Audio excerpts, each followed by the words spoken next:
sebuah kapal tanker yang terkait dengan China dan dikenai sanksi Amerika Serikat, sedang berupaya melewati Selat Hormuz. Dilansir dari Bloomberg pada Selasa, langkah ini menguji blokade Amerika Serikat di Selat Hormuz dan perairan sekitarnya. Rich Story, sebuah kapal tanker jarak menengah, yang sebelumnya dikenal sebagai Full Star, masuk daftar hitam Washington pada 2023 karena membantu Teheran menghindari sanksi energi. Tidak jelas, apakah kapal tersebut mengunjungi pelabuhan Iran sebelum berupaya melewati Selat Hormuz atau membawa kargo asal Iran. Pada Senin, Washington mulai memblokade kapal yang menuju atau meninggalkan pelabuhan Iran. Namun, Presiden Amerika Serikat Donald Trump sempat menyebutkan bahwa blokade ini berlaku bagi semua kapal di Selat Hormuz. Kapal tanker lain, Elpis, menuju Teluk Oman melalui selat tersebut tepat sebelum blokade dimulai. Platform pelacak kapal Kepler dan Vortexa menunjukkan bahwa Elpis berlabuh di pelabuhan Iran sebelum mencoba melewati Hormuz. Rich Story dimiliki oleh Full Star Shipping Ltd yang memiliki detail kontak yang sama dengan Shanghai Suanrun Shihapei Gito Ltd. Menurut platform data maritim Equasis, pasca gagalnya perundingan damai antara Iran dan Amerika Serikat, situasi di Selat Hormuz kian memanas. Kapal-kapal yang melewati selat ini diperiksa ketat, bahkan tak semua diizinkan untuk melintas. Sebuah video memperlihatkan 4 kapal melewati Selat Hormuz usai negosiasi antara Iran dan Amerika Serikat kandas. Situasi di Selat Hormuz kian memanas pasca gagalnya negosiasi Amerika dan Iran. أفادت الهيئة في بيان بأن 4 سفن فقط عبرت المضيق في ال 24 ساعة الماضية. Pasca gagalnya perundingan damai antara Iran dan Amerika Serikat, situasi di Selat Hormuz kian memanas. Kapal-kapal yang melewati selat ini diperiksa ketat, bahkan tak semua diizinkan untuk melintas. Angkatan Laut Inggris menilai ancaman serius terjadi di Selat Hormuz dalam 24 jam terakhir. فقط عبرت المضيق في ال 24 ساعة الماضية مقارنة بمتوسط تاريخي. Gagalnya perundingan membuat hubungan Amerika dan Iran semakin memanas. Amerika mengancam akan memblokade Selat Hormuz.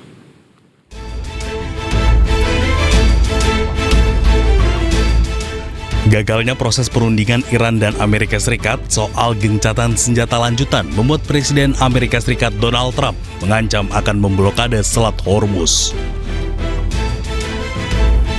Trump menyebut bahwa pemerintahannya akan memblokade kapal-kapal yang membayar tarif lintas Selat Hormuz ke Iran. Tarif itu disebut Trump sebagai tol ilegal. Trump kemudian mengancam akan mencegat seluruh kapal yang membayar tarif lintas tersebut. Trump telah menginstruksikan Angkatan Laut Amerika Serikat untuk melakukannya di perairan internasional. Amerika Serikat menerapkan blokade Selat Hormuz mulai Senin pagi waktu Amerika Serikat atau Senin malam waktu Indonesia. Blokade akan diterapkan kepada kapal semua negara yang memasuki atau meninggalkan pelabuhan dan wilayah pesisir Iran. 10 o'clock tomorrow, other nations are working so that Iran will not be able to sell oil, and that will be very effective.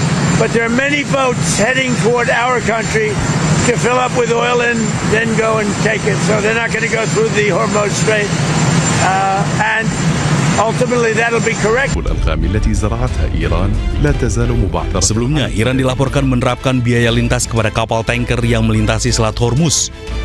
Biaya ini disebut berkisar hingga 2 juta US dollar dan dibayarkan dalam yuan.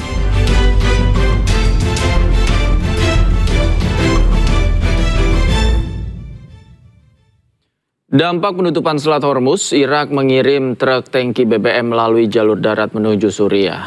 Dari Suriah, selanjutnya BBM akan dikirim menggunakan kapal tanker ke tujuan ekspor di berbagai negara.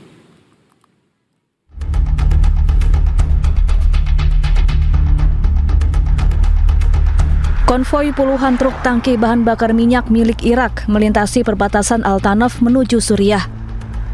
BBM akan diantarkan ke kilang Banias di Suriah. Selama perjalanan, truk melewati beberapa pos pemeriksaan yang ketat. Pembukaan kembali perlintasan perbatasan Al-Walid setelah lebih dari 11 tahun ditutup telah memungkinkan lewatnya 500 tangki BBM per hari. Pengiriman BBM melalui jalur darat ini dilakukan akibat penutupan Selat Hormuz, sehingga aktivitas perekonomian Irak tetap berjalan normal. Nantinya setelah tiba di Suriah, BBM akan dikirim menggunakan kapal tanker ke berbagai negara tujuan ekspor.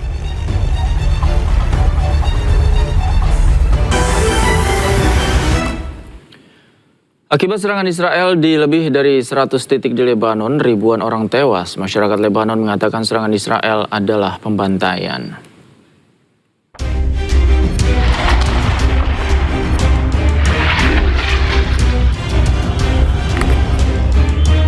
Serangan udara Israel menghantam sejumlah wilayah padat penduduk di pusat kota Beirut, Lebanon dan sekitarnya tanpa peringatan.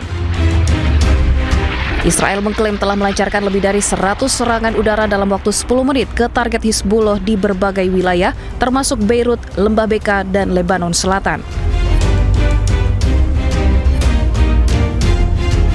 Kementerian Kesehatan Lebanon menyatakan setidaknya 2.020 orang terbunuh dan 6.436 lainnya terluka sejak serangan Israel 2 Maret lalu.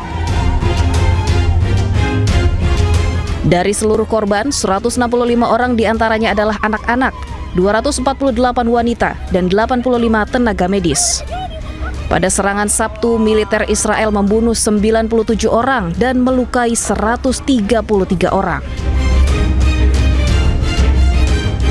بهذا الموقف الشريف ب9 شهداء أثبتوا جدارتهم وقوتهم ومحبتهم لبلدتهم وضيعتهم وقراهم وحدودنا، حدود لبنان الجنوب الشريف.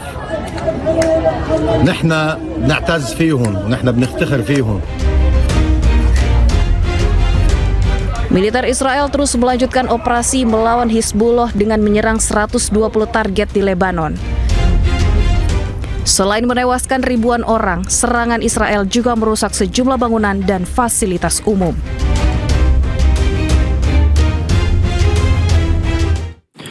Perdana Menteri Israel Benyamin Netanyahu menyatakan bahwa operasi militer di Lebanon akan berlanjut hingga ancaman di perbatasan utara negara itu dinetralkan. Netanyahu bahkan dengan percaya diri mengatakan musuh Israel adalah Iran yang kini hanya berjuang untuk bertahan hidup. לכם והם נלחמים היטב, המלחמה נמשכת, כולל בתוך רצועת הביטחון בלבנון שבאה איתי לפני שעה קלה. מה שאנחנו רואים זה שאנחנו סיכלנו את איום הפלישה מלבנון באמצעות רצועת הביטחון הזאת, מרחיקים את סכנת ירי הנ"ט. האויבים שלנו, איראן וציר הרשע, הם באו להשמיד אותנו, וכעת הם נלחמים פשוט על ההישרדות. Pasca gagalnya proses perundingan gencatan senjata lanjutan dengan Iran, Amerika Serikat terus meningkatkan pergerakan militernya ke kawasan Timur Tengah.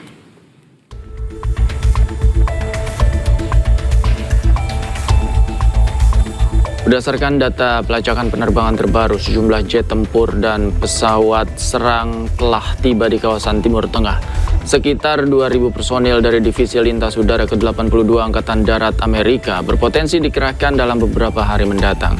Selain itu, ribuan pelaut dan marinir dilaporkan tengah menuju wilayah yang sama untuk memperkuat kesiapan militer Amerika.